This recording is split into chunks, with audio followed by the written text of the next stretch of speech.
Let's try this one here.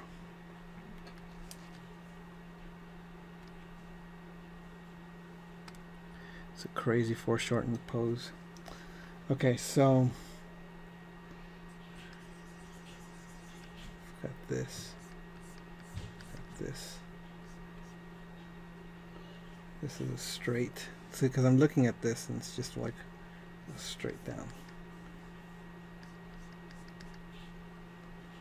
I'm looking at these shapes here, this exterior shape, and kind of designing as simply as I can.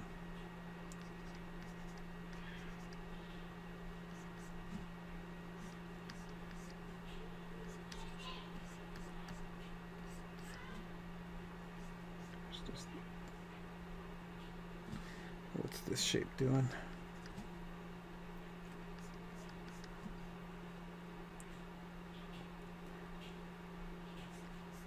Let's simplify it and make it straight here. Here's the knee. Here's a Bruce Timm leg.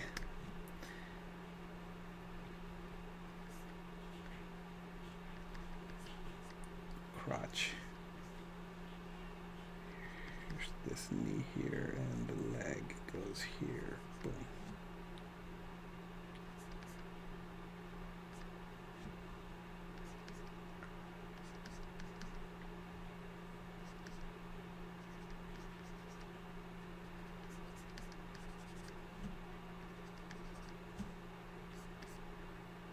Okay, now that we've got that, this time I'm not gonna draw directly on that layer. I'm gonna leave it like that so you could at least see how simple my lay-in is. I didn't cover it up.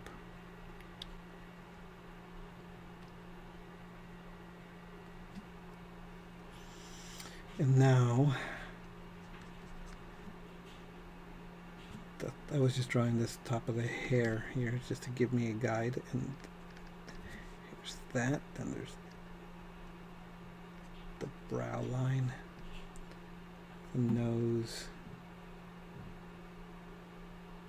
the mouth shape is very complicated. I'll just simplify it for now. So I just made a muzzle. The face of the mouth is is kind of like a ball. So really quickly, I just made that decision. Here's the cast shadow of the head. The pecs goes across a little bit. We've got a shadow shape here. We've got a shadow shape here. Squint and then you'll see it.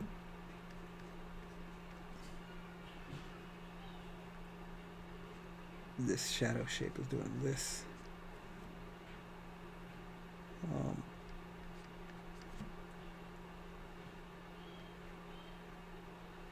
I'm looking at the exterior shape here.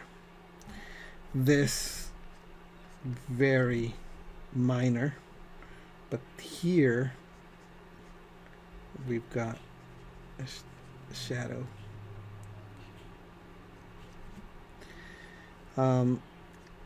Very minor here, but this is a box, so let's make it a box. Here we could actually think of this as a box too.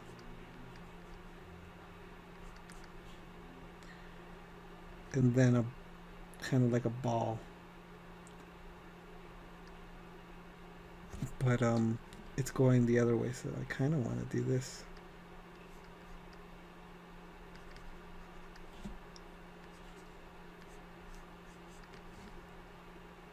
This is, I think, it may be too long, but it could be adjusted later. Here's the cast shadow here. Then goes to the knee. And the knee is very complicated. It's got all these lumps and stuff. Let's simplify it and just do that. It's down to that. Boom, boom. That's it. And then the key is simplification. What can I do? Can I make it into a C curve? Is it a straight? Is it a C curve? And I was saying that before: C curve straight, C curve straight, straight C curve, and all that other stuff.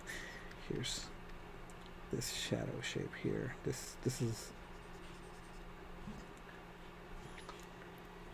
Okay, so that's it. Like that's essentially it. Like I guess I should just kind of add that turn here. And then you just darken it in.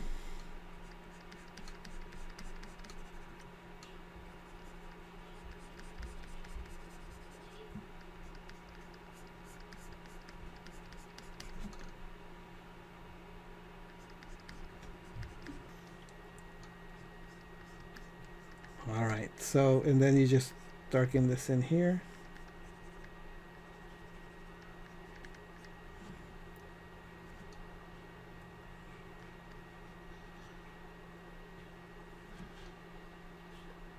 And that's it. You're pretty much done.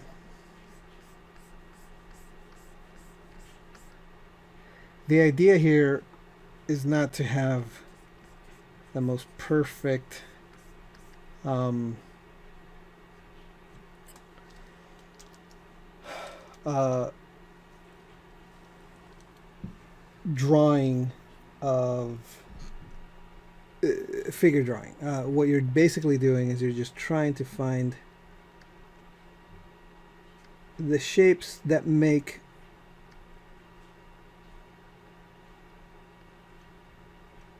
this figure. Because look, if you go and you can, now that what I've just done is a bit all the big shapes, but like later on you can start breaking it down even into smaller shapes, and then you can start really refining and defining these things on the figure.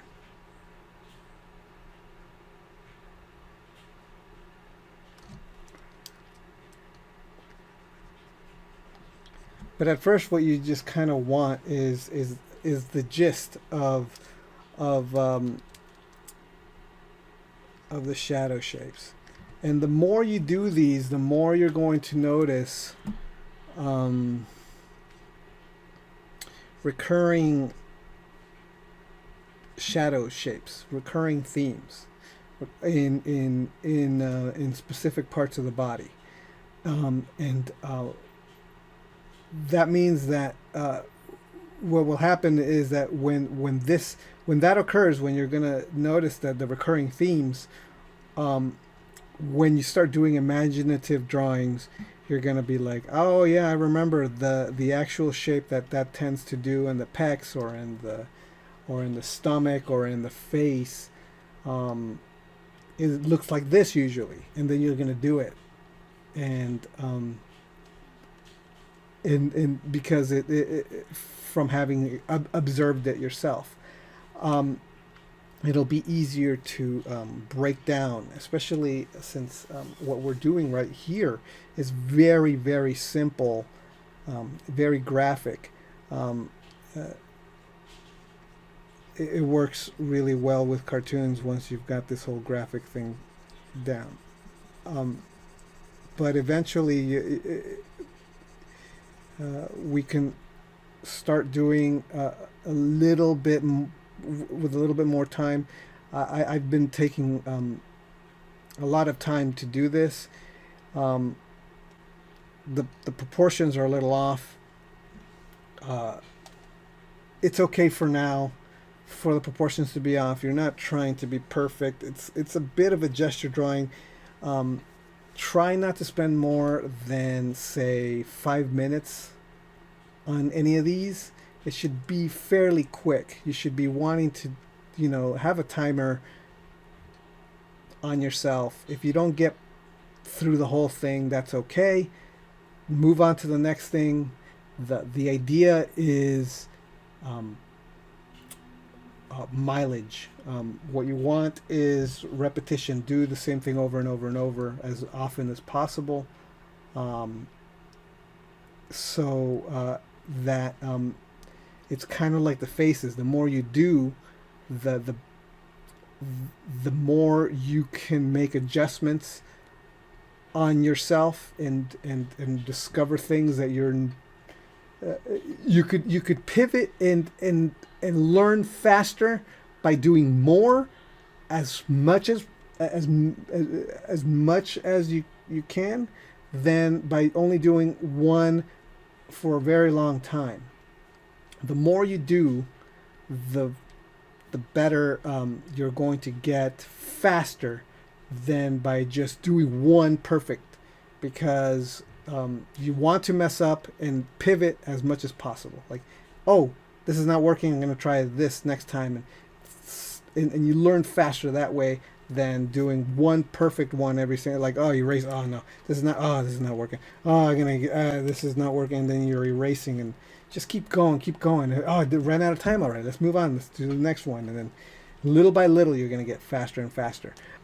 But yeah, so that's what I would say here. And part of the problem with doing it the way that I'm doing here is that we get a lot of these kind of edges, but we don't, we get a lot of rough edges, but it's really hard to, without switching to or reduce or constantly reducing the pencil to get hard edges, because you would need some hard edges here. Like this is a hard edge because of the cast shadow. This is really quick. So right now everything is kind of like a firm edge, but really this needs to be a hard edge here in the bottom. So this is the compromise. Like this is totally a hard edge. It shouldn't be a firm edge. It should be a hard edge there. But we're limited right now with the digital tool. But for now, using the Clip Studio Paint rough pencil and color pencil back and forth is the best way to go about doing it. Okay, so that's what I would say about this exercise, and so I just wanted to show you. Yeah, really simple, very graphic. You're looking to squint, you know, squint and look for, and I shrunk this down so you can't see any details. You're just looking for this light shadow, this light pattern, and this shadow pattern, and how it would work. Okay? For both of these. So I'm happy to announce that I now have a new drawing lesson called Drafu Guide to Sketching and Gesture Foundations. It's the beginning of the level 2 information that people have been asking me for the drawing website, which will teach you where to start drawing, what to draw when you draw, how to draw from observation, how to draw from imagination, how to draw what you envision, and how to discover what you ought to envision if you don't have anything specific in mind. So if you find any of this interesting, you could follow the link that you see, or you can go to thedrawingwebsite.com, look under level 2, and you'll find a link there.